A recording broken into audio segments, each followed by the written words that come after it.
Distribution of this documentary is sponsored by the American Dance Festival, a leading institution in modern dance.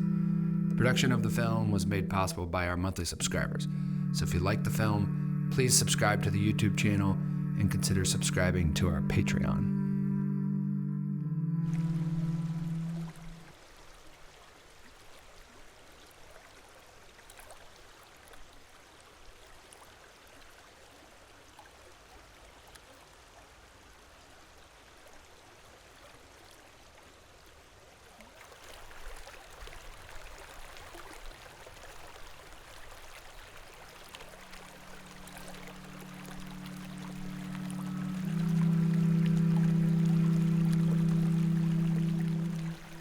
I think what I see out here is a beautiful set and the river that flows, constantly flowing.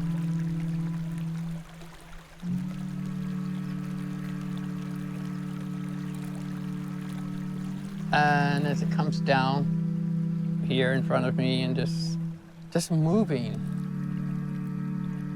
And it just allows me this, it reminds me again of this beauty of creation, of this, actually, it's this beautiful artwork, perfect artwork. And each part of this work has a meaning and a purpose. And that purpose is a reflection of our own lives.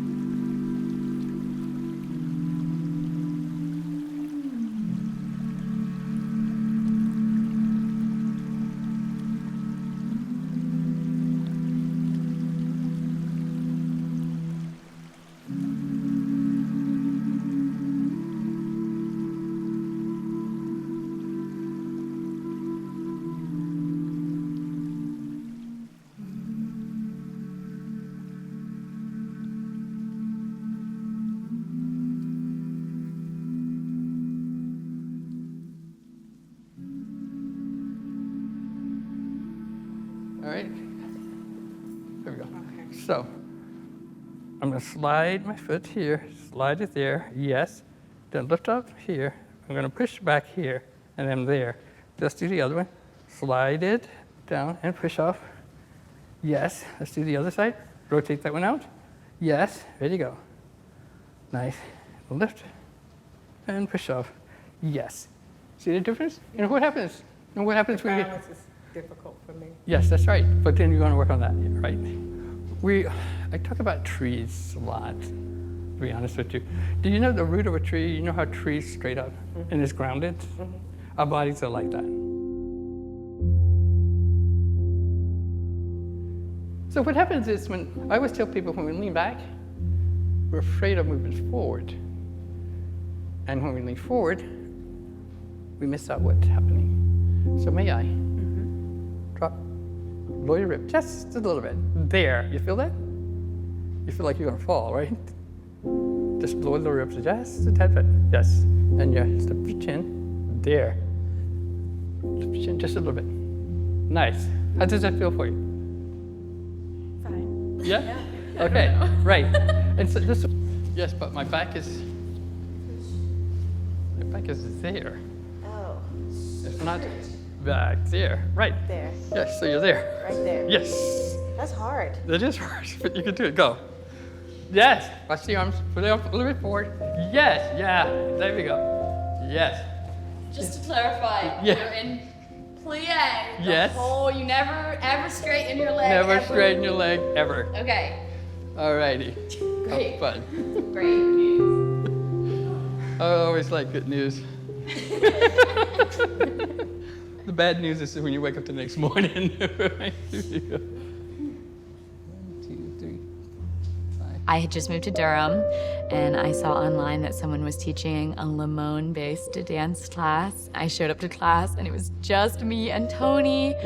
And normally a teacher wouldn't do that, and he continued to teach me, and we trained and trained and trained, and there were such good classes, and I slowly started to form a friendship with him and slowly started to understand the context of his work and just kind of where he comes from and his story. And yeah, it's hard to shake Tony too. You think You're not gonna come to class and then class comes to you. When he gives you a dance phrase, there's always a story behind it and there's people behind it and it feels like living history.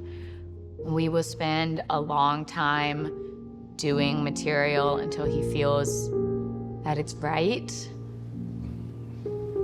Yes. And 2, and 3. So your spine is straight up and down. Yeah, And then all I do is push And then him. you enter that point. Yeah, all I'm doing is pushing over, and then I'm gonna push off of that. Yes. Whoa, do that leg again. Stay. Stay there. Go ahead. Oh, yes, there. That's where you should be. So you need to, when you come back, you need to sort of bring it forward in Yes, space. yes, yeah, Okay. yeah. Yeah. Quite often we do that. Noted. Yeah. All right, want to try it one more time?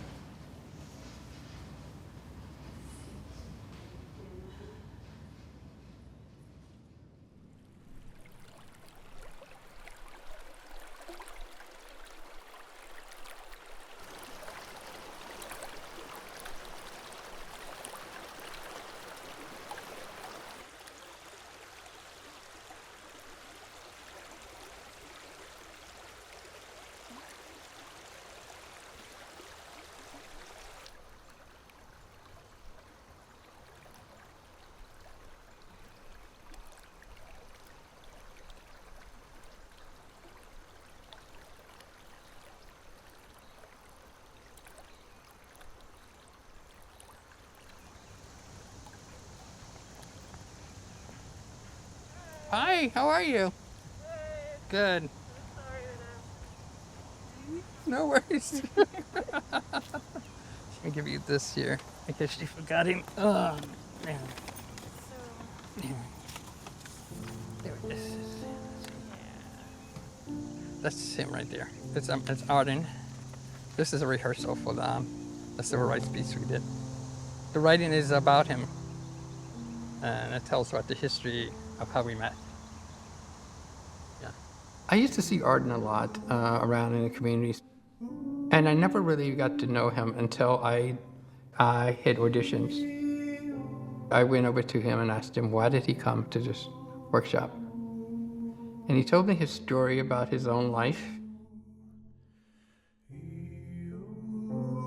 I met Arden through the Embodying movement piece that Tony put together, and I just remember Arden being very kind and just a very gentle spirit.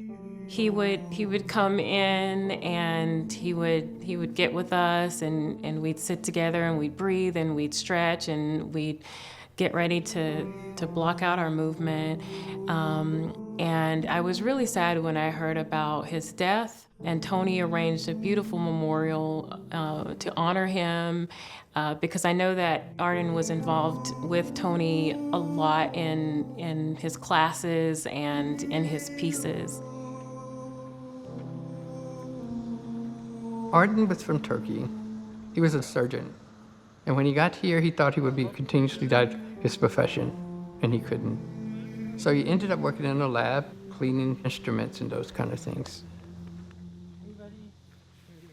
Always felt less than. They treated him less than. Oh, freedom, oh, freedom, oh, freedom over me. And before I be a slave, I'll be buried in my grave and go home to my Lord and be free. Oh, freedom, oh, freedom, oh, freedom.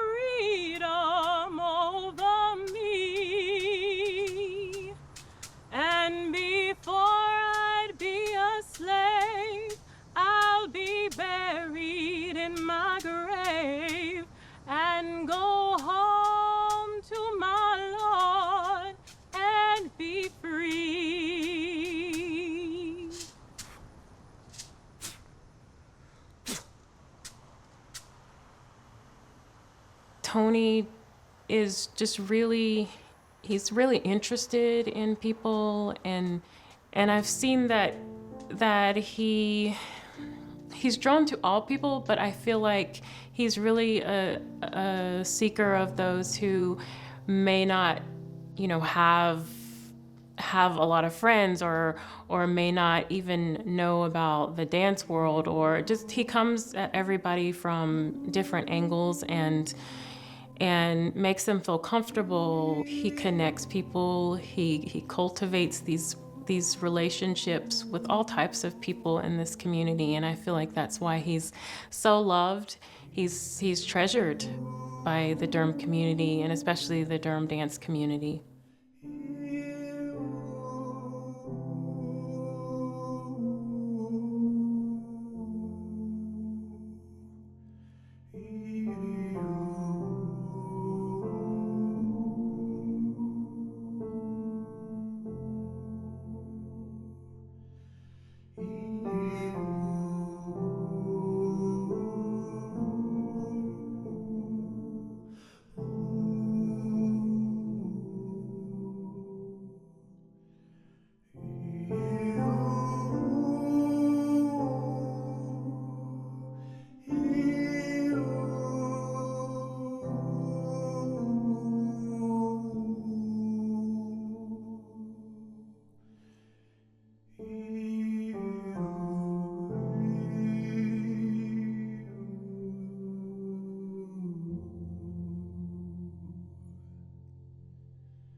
Yes.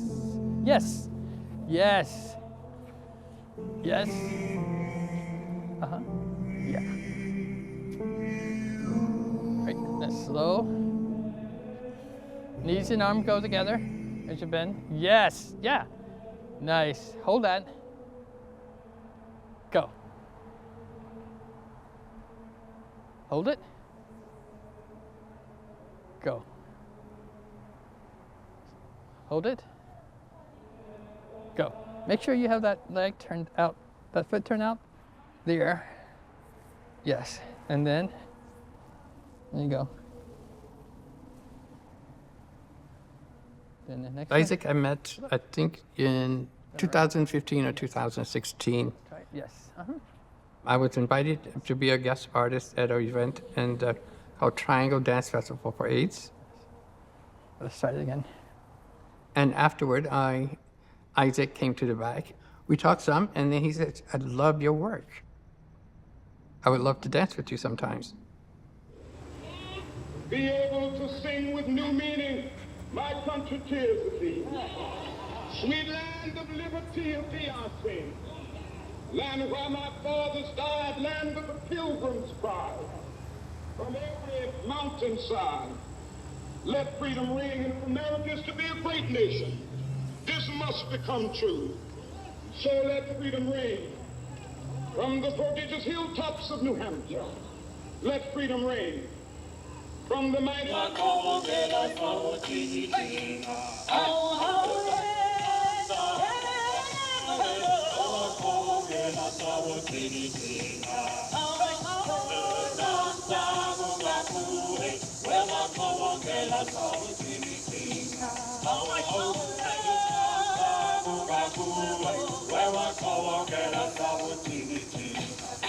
The running itself, that's only the physical movement that you see. In myself, I'm terrified. No, I've been enslaved my entire life. Everyone in my family has been enslaved before me, and here's my opportunity to try to break free. Isaac played a slave young man who was put on the block to be sold or hung. And he tried to escape.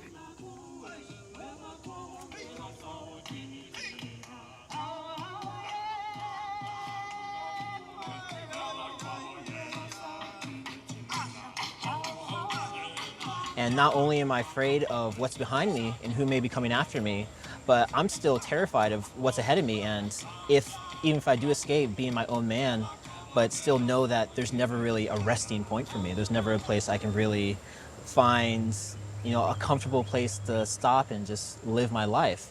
I'm always going to be on the run, always going to be running from something, either something chasing me or something up ahead trying to find a new life for myself. And so the movement that you see is me running, but it's all the emotions encapsulated in that, the fear, the anxiety, but at the same time, the hope that something beyond where I am now, that's going to give me some sort of solace. And knowing that any fears or dangers that come ahead of me, I would still rather face that than deal with the endless suffering back on the plantation. And how he embodied that running, that slave body of urgency and fear.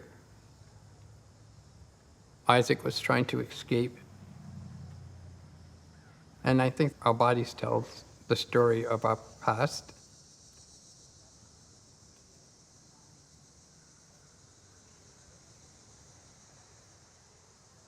And because we embody from our ancestors in ways that we are not aware of.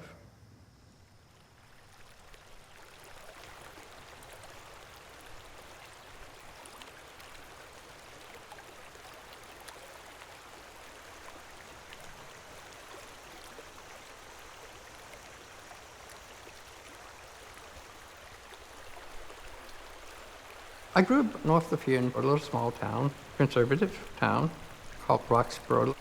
I lived in a community where all of our family lived in. When I was going to school, I did well in school, but I'd never connected to people. I was isolated a lot.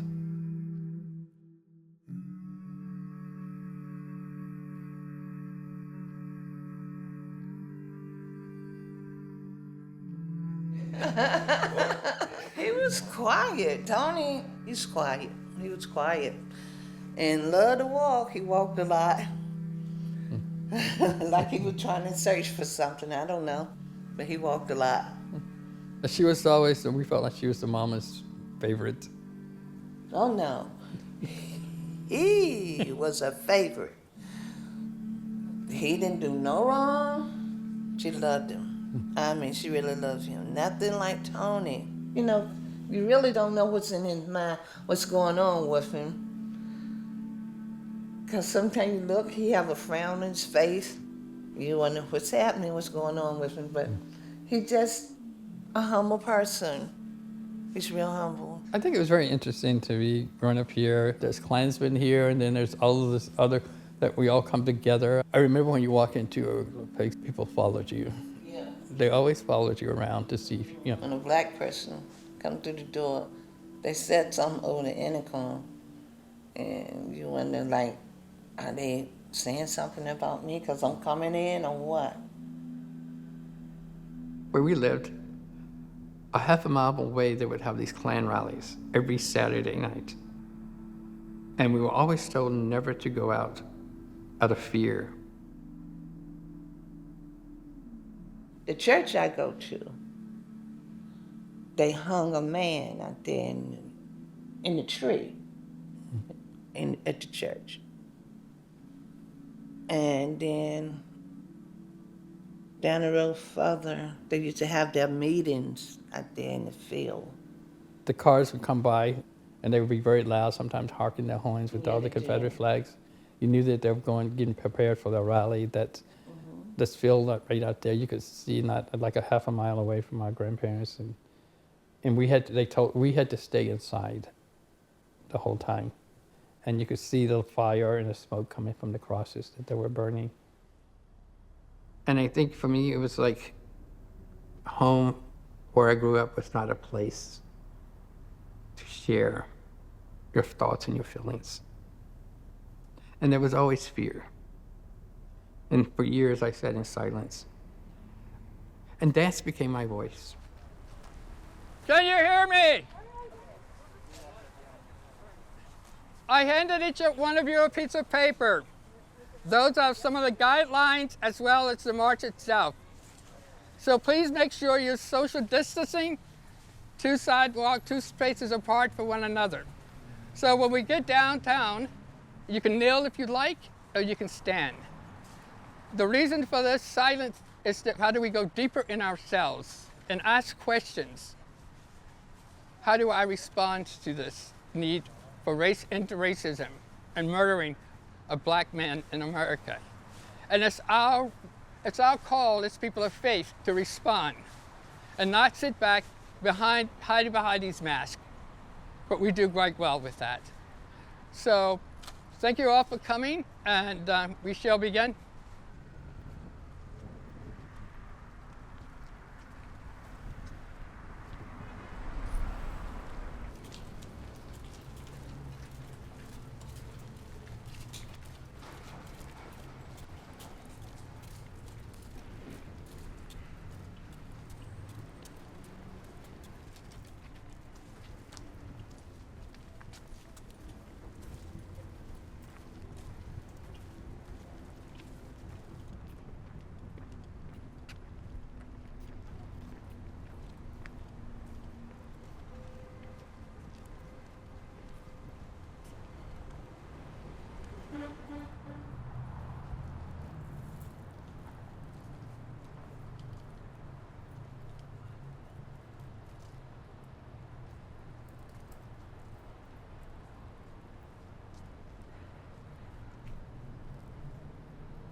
Be honest with you, I don't like people.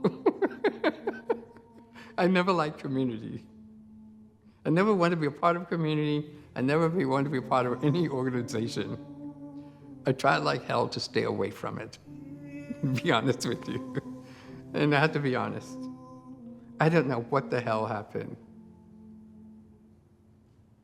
And I think that was the honesty about who I am as a person, and being true and authentic with who I am as a person, and opening myself up to a community, and be present, aware, mindful and present of a community that's in need, and I am in need.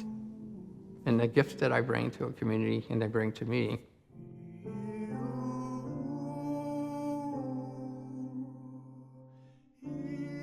I think it's in my head. I don't want to be a community person, but I am. And I have no other choice.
It's the most humbling experience for me right now. It's like to be here,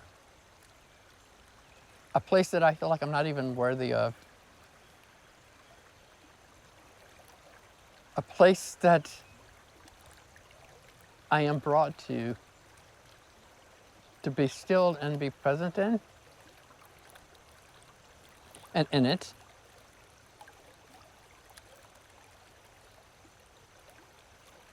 And to learn and to accept